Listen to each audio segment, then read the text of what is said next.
To be an osteopath, you have to do a 6-year training in university, but beforehand, you have to either be a physiotherapist or a doctor and do a 3 to 5 year training, or in any case 1,500 hours of osteopathy classes after your university course.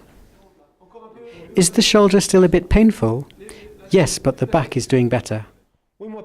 Personally, I was drawn to osteopathy because I was disappointed with physiotherapy treatment and I wanted to help my patients better. Physiotherapy is only practiced with a medical prescription and it's more of a local therapy, for example a hip or a knee or back problem. Osteopathy, on the other hand, is done through diagnosis.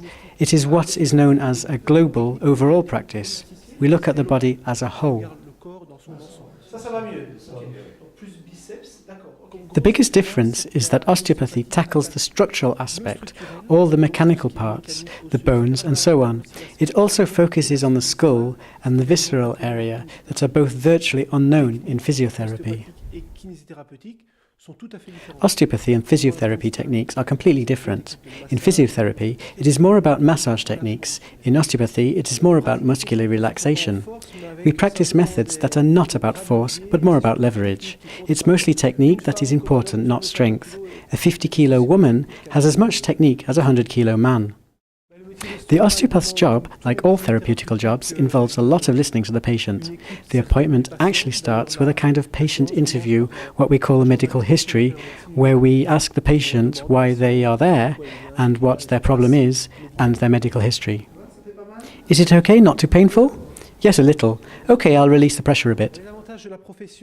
The advantage of our job is that we are independent, so we can monitor the patient from A to Z, and it is very interesting on a personal level.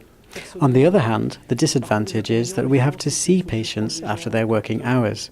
So it's a job where you work late and you often work during lunch hours. In this kind of job, of course, there is a continuous study of the human body, anatomy, and of the required techniques you have to continue to train throughout your career, because these types of medicines are constantly evolving.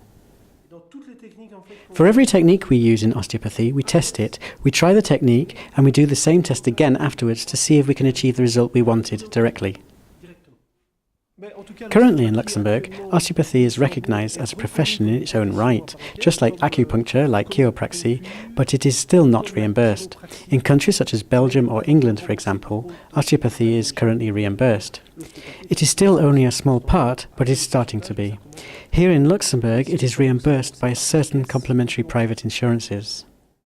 What undermines the profession is people who say that they are osteopaths, although they do not have the full training. In that case, it does hurt, not for that particular osteopath, but for the profession as a whole.